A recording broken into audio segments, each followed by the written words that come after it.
Почитувани, вие следите емисията Настани кои ни престоят.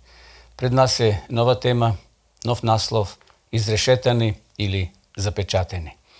Замислите, драги гледачи, дека сте одели на долго патување со воз. Возот патува со голема брзина. Убаво си поминувате. Со нетрпение го очекувате крајот на вашето патување. Сепак има неколку неодговорени прашања во вашиот ум. Вам целосно не ви е јасно кога станува збор за последниот дел од вашето патување. Не сте сигурни дали возот навистина ќе ве одведе до самата дестинација на вашето патување. Можеби возот ќе дојде до неколку километри од вашата станица, а потоа ќе мора да излезете од возот и пешки да го поминете останатиот дел. Или пак можеби возот ќе запре отеднаш и ќе тргне по некоја погрешна насока. И ако не скокнете на време, ќе ве одведе подалеку од вашата дестинација на која сте се упатиле. Дури може да претпоставите дека може да се случи и страшна железничка несреќа во се уште непредвидени околности. Можеби мостот низ кој треба да поминете е срушен. Можеби градителите се несигурни. Повторно, скокот од возот би бил единствениот можен начин да се избегне трагедијата. И се прашувате што ќе правите. Сигурно дека учењето за конечната судбина на возот ќе има влијание врз одлуката што наскоро ќе може да ја донесете.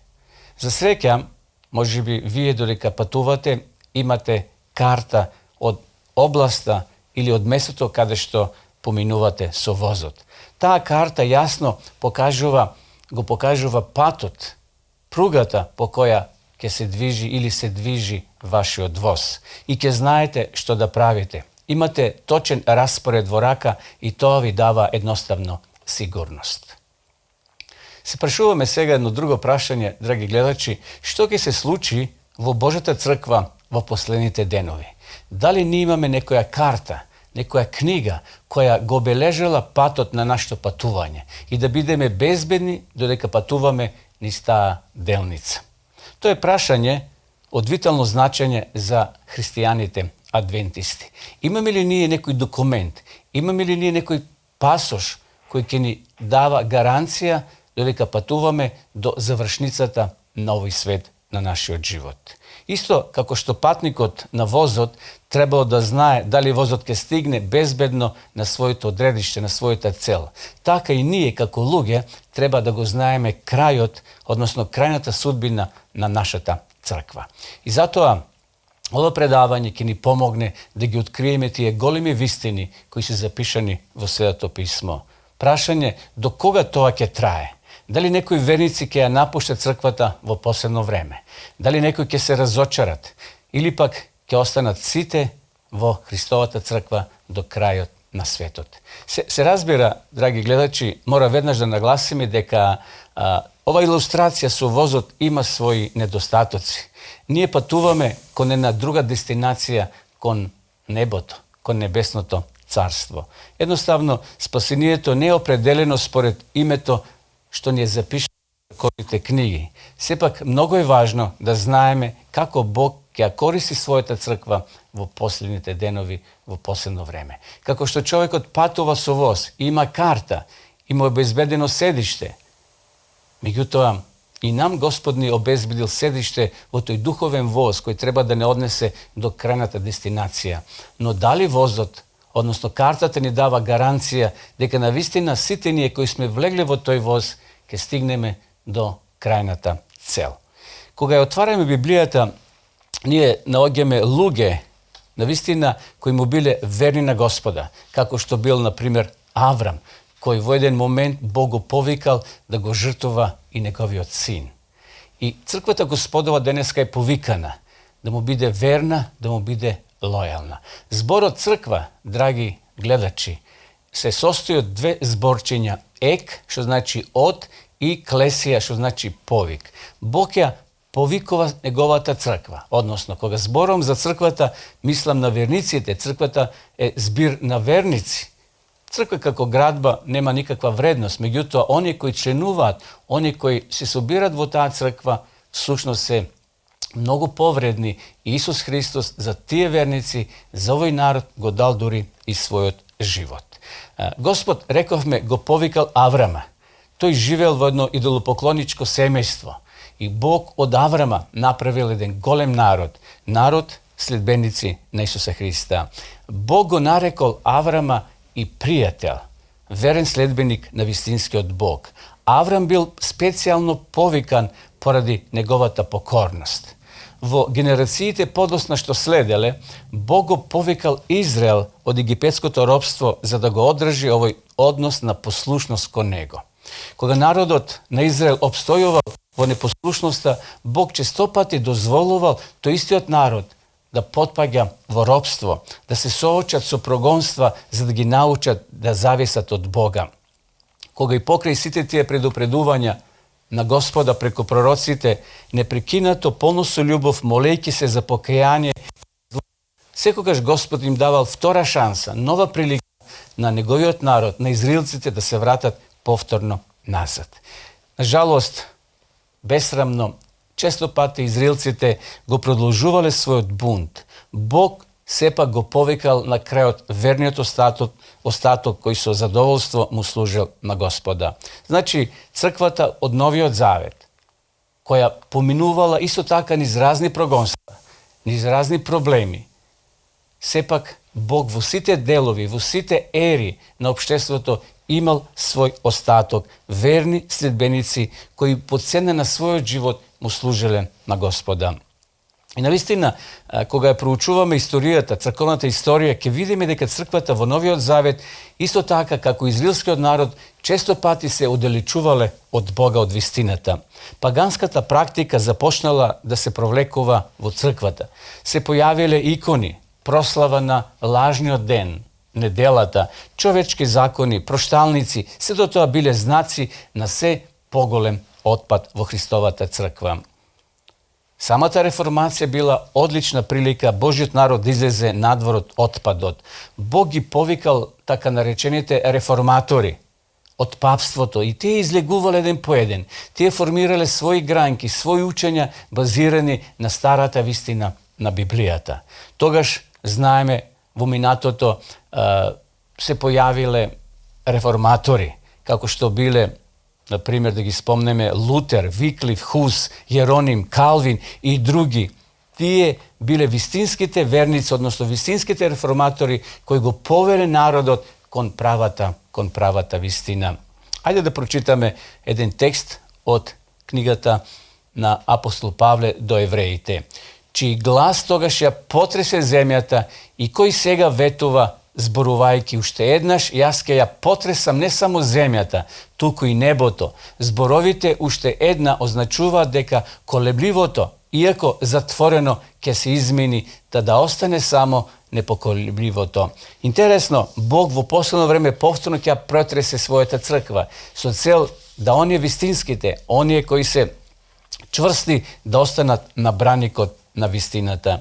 Забележите дека другите работи што не може да се пресместат и работите што се движат ќе бидат отстранети. Значи Господ ќе дозволи прогонство, Господ ќе дозволи неволи, се со цел не да не уништи како луѓе, туку да не прочисти, за да останат оние верните, искрените, честните, оние кои сакат да му служат на својот Спасител, на Господ Исус Христос. И така, вели апостол Павле, примајќи го царството непоколебливо, да ја пазиме благодата со која ќе му служиме на Бога благоугодно, со почит и со страв.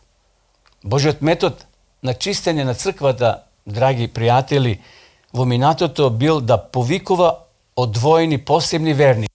Значи Господ повикувал група на луѓе или поединци, но во последните денови Бог користи поинаков метод.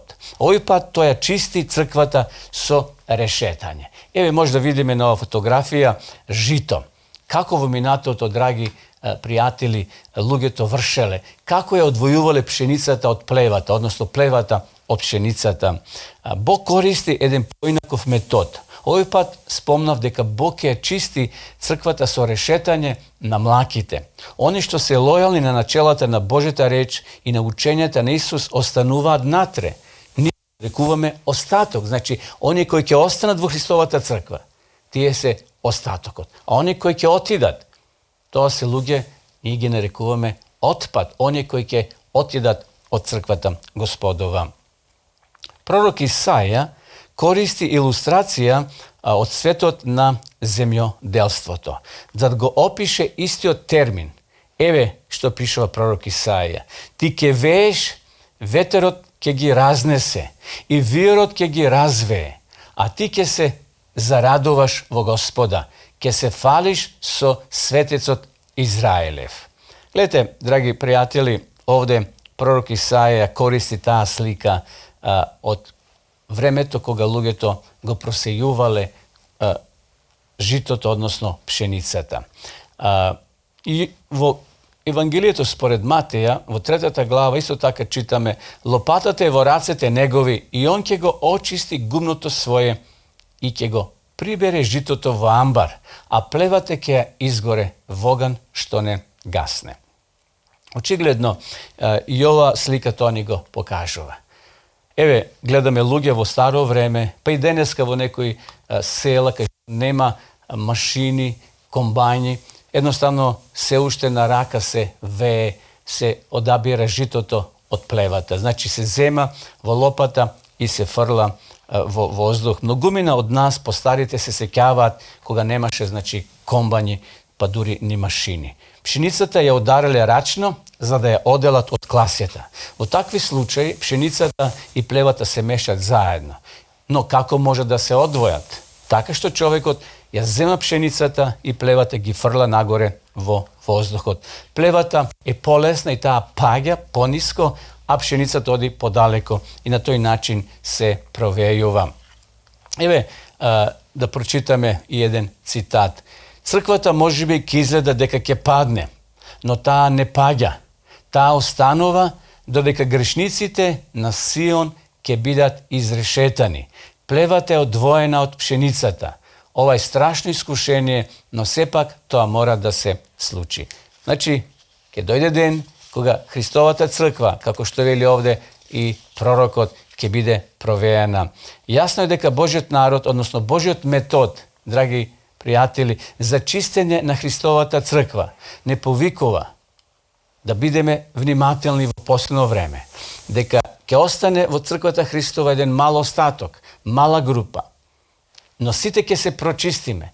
Сите Бог ќе ги прочисти со цел да се видат кои се верните, односно кои се искрените. Но, што вели овде текстот, црквата нема да падне, таа ќе победи. Кој ќе биде изрешетан кога ќе дојде кризата? Е прашање на кое треба да одговориме. Која група на луѓе ќе биде изрешетена или просејана? Имаме ли ние информации, драги гледачи, имаме ли ние сознание врз основа на Библијата и на цитатите од пророкот Елена Вајт, да видиме кои се тие што ќе бидат изрешетани и која група ќе биде просејана? Како можеме да бидеме сигурни, ти и јас, дека ќе бидеме меѓу оние кои остануваат во Христовата црква? Први кои ќе бидат одвоени, кои ќе бидат изрешетени, се така наречените световни луѓе. Еве го цитатот од посланието до Коринтијаните 2, 4 глава, 4 стих. Ним Богот од овој свет им ги заслепил умовите нивни, за да не ги осветли светлината на благовестието за славата на Христа, кој е образ на невидливиот Бог. Значи, која е таа група световни? Оние кои се уште се насочени кон овој свет. Вели, светлината на овој свет ги осветли или ги заслепи. Оние кои чекорат по чекор, оние кои чекор по чекор попуштале на барањата на светот, нема да се двоумат да попуштат на таа сила, за да не се изложат на посмев, увреди, робство и смртта. Во тоа време, во црквата ќе се одвои златото од троскотот. Гледате, драги пријатели, оние кои чекор по чекор ќе попушат. Тоа нема да биде одеднаш одвојување. Тоа ќе биде мали, ситни чекори, но ќе бидат судбоносни, зашто таквите нема да запрат. Мал чекор по мал. Овде вели чекор по чекор ќе попуштат на барањата на овој свет. И тие нема да се двоумат да попуштат на таа сила. Затоа многу е важно како што вели апостол Павле, браќа, во името на милоста Божја, ве молам, подајте ги телата ваши во жива жртва, света и благоугодна на Бога. И тоа ќе биде вашата духовна служба. И не управувајте се според овој век, туку преобразете се преку вашиот обновен ум, за да можете да познаете која е добрата, угодна и совршена волја Божја. Значи, драги пријатели, овде Бог не повикува да денеска размислуваме, да денеска сватиме и да разбереме дека секој попуштање, чекор по чекор, може да не одвои од Христа и од неговата црква. Кога Марија и Јосиф пристигнале во Витлеем, ноќта на раѓањето, на самото раѓање на Исуса Христа, на Спасителот, Евангелието ни известува дека за нив во гостилниците немало место. Што би рекле денеска, во хотелите било полно. Немало место за Марија и за Јосифа. Каква трагедија! Они кои требале да го дочекат Исуса, кои го проучавале писмото, не биле подготвени да го дочекат Спасителот на светот. И денеска може да кажеме, драги пријатели, толку лесно ѓаволот успева да ги закопира нашите умови. И денеска умовите на Божиот народ стануваат толку преокупирани, например, со спортски звезди, телевизиски, филмски звезди, што им останува малку простор на Исуса во нивните умови. Тие луѓе толку се зафатени со работите на овој свет, магепсани од едноставно неговите задоволства. Луѓето немаат време да размислуваат за Господа.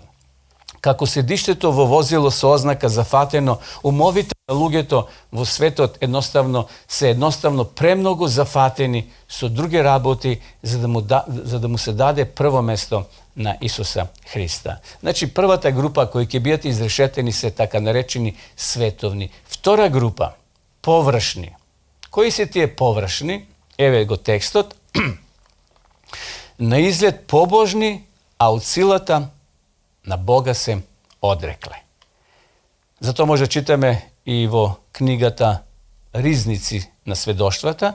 Во тоа време површните и тесно градните луѓе, чии влијание постојно го задржуваат напредокот на делото, ќе се откажат од верата и ќе се приклучат на низините законните непријатели. Гледате, во тоа време, во времето на самото решетање, ова група на луѓе, која ги нарекуваме или ги нарековме површни, под влијание на светот, на сатаната, ќе се откажат од верата и ќе се приклучат кон неизините законните непријатели. Навистина, почитувани, тоа ќе бидат страшни и тешки денови. Кои се тие површни, конзервативни луѓе? Тоа се, значи, некои се површни, а некои се толку конзервативни. Интересен израз зарем не. Која представува ова група на луѓе? Тие се сосема различни од секуларните. Тие се обседнати со раковите трендови. Нема да ги најдете 5 или 6 часа на ден да седат пред телевизија. Тие не гледат телевизија многу, не трошат време. Тие имаат облик на побожност. Читавме пред малце. Нема да ги видите како одат на световни места на забава. Но овие се само површно конзервативни. Еден пастор ги опишува на следниот начин. Оние се статус кво христијани. Па се е во ред, велат тие. Не грижете се, ние не сме на тапет. Не нишајте го бродот, бидете приврзани на секој начин, дајте си десеток, одете во црква во сабота, но не бидете премногу ревносни. Не подпирайте се премногу на бродот. Ние тоа добро ќе го направиме. Црквата ќе излезе од криза. Нивните молитви се формални и ритуални. Тие проучуваат Библијата само повремено, низините страници се нејасни за нив. Гледате, овој пастор како ги опишува таквите луѓе кои се површни. Тие се тука, тие се во црква, но тие што би се рекло орат површно, плитко орат. И кои ќе најдат проблемите, искушенијата, тие ќе отпаднат, како плевата што ветерот ги носи. Да го прочитаме следниот цитат од Големата борба. Само оние кои ревно го истражуваат Светото писмо и кои имаат љубов кон вистината, ќе бидат заштитени од големите лаги со кои ќе биде заробен светот. Вистина, само оние кои верно, честно и со голема љубов го истражуваат писмото. Третата група наречени самоуверени. Апостол Павле, еве што кажува за нив. Затоа кој мисли да стои, нека гледа да не падне. Значи, не смееме ние да се подпираме на себе си, почитувани гледачи. Павле вели, они кои се самоуверени, кои се подпират на самите себе, дека се знаат, дека се можат, ќе дојде ден кога тие ќе паднат, ќе бидат одвоени, на жалост. Не затоа што тоа го бара Бог или Христос ќе го направи. Тие самите ќе се определат на таа страна да се најдат. Еве уште еден цитат. Они кои имале голема светлост и скапоцени предности, но не се користеле со нив, ќе се одвојат од нас под овие или оние изговори. Значи, оние кои имале светлост, тие биле тука на изврот на вистината, но не се користеле со таа вистина, ќе се одвојат од нас под овие или оние околности. Господе, ако сите се откажат од Тебе, јас ќе одам со Тебе прико оган. До самата смрт не мора да се грижиш за мене, Господе. Сигурен сум кога ќе избие кризата, кога неволите ќе дојдат, јас ќе Те бранам. Кога Голгота ќе дојде, Господе, ќе бидам на Твоја страна. Всушност, Господе, јас веќе имам подготвено свој нож. Верувам, почитувани гледачи, се сеќавате кој ги кажал овие зборови. Тоа било еден од најсилните, најверните би рекле, најјаките, најревносните Исусови ученици. Тоа бил апостол Петар. Меѓутоа, тој истиот силниот Петар, тој го кажал кога било мирно времето, кога немало проблеми, но кога нивниот водач бил фатен, кога римската војска поставила стража во дворот пред судницата, Петар се криел позади дрвјата, позади куќите и позади жените, таму во друштво на жените, со наведната глава, со покриено лице да не го препознат. Тој оддалеко го гледал Исуса. Ја знаеме неговата историја. Петар извадил нож. Тој немал намера да го отсече увото на тој човек, но тој бил подготвен на се. Тој бил подготвен да се бори. Тој бил исполнет со самодоверба во себе. Но проблемот бил во тоа што на Петар му требало повеќе од човечка сила да се соочи со кризата. Денес, почитувани, има многу такви кои едноставно се наоѓаат во оваа световна група. Односно, има луѓе христијани кои не се ниту во световната група, ниту во површната, ниту во третата група. Но има оние кои се рековме и во оваа група самоуверени. Тие дури може да поминат многу од своето време со Бога во проучување Библијата и во молитва. Но основното прашање, односно нивниот проблем, драги пријатели, се самите себе. Што тие се толку самоуверени во себе и мислат дека се знаат. Но за жал, секој поединец кој се потпира на својата моќ да остане силен отколку на моќта на Бога, е всушност негов проблем. Тука Бог не може да ни помогне. Тој е подготвен да ни помогне ако ние го побареме. Ако ние се чувствуваме дека сме безпомошни и ја побареме неговата сила, Бог ќе ни ја даде и ќе ни помогне. Четврта група, они кои се сакаат самите себе си. Кои се тие кои се сакаат самите себе? Ова е последната група, четвртата група на луѓе кои ќе бидат изрешетани. Тоа се луѓе кои водат живот само за нив. Тие се себични, се сакат сите работи да се вртат околу нив. Тие не се подготвени да се жртвуваат за Бога или за неговата работа. Во описот на ова категорија на луѓе, апостол Павле исто така тоа ни го кажува во своите посланија, но да го прочитаме текстот од книгата Рани списи. Отпочнало силно решетање и тоа ќе продолжи се додека не се изрешетат сите оние кои не се доволно храбри и непоколебливи да стојат на страна на вистината, ниту да се жртвуваат за Бога и неговото дело. Значи, отпочнало силно решетање. Кој дел од црквата ја представуваш ти, драги пријателе? Во која група ти се наоѓаш? Ајде го прочитаме и понатаму текстот. Наскоро Божиот народ ќе биде испробан со оган на неволја и голем дел од оние кои изгледа дека се прави искрени, ќе се покажа дека се безвреден метал. да застанеш во одбрана на вистината и правдата, кога повеќето ќе бидат против вас, односно против нас, да се бориш во битката Господова, кога се помалку бранители, тоа ќе биде наша проба. Во тоа време треба да собираме топлина од студенилото на другите, храброст од нивната кукавичлук, верност од нивното предавство. Кој дел од црквата ќе ја представува ова четврта група, драги пријатели? Еве, читавме дека наскоро секој од нас ќе биде испробан. Наскоро секој од нас ќе биде ставен на проба. Дали ние имаме храброст да се соочиме со големите настани кои ќе се случат? Кога Исус стоел пред Пилата, а Пилат им го покажал Исуса пред насобраните луѓе, тие требале да се определат дали ќе го следат Исуса или ќе бидат заварава. Наскоро Божиот народ ќе биде испробан со оган и со неволја. Значи, драги гледачи, драги пријатели, постојат 4 групи на луѓе кои ќе бидат изрешетени. Но не треба да се плашиме. Сега е време.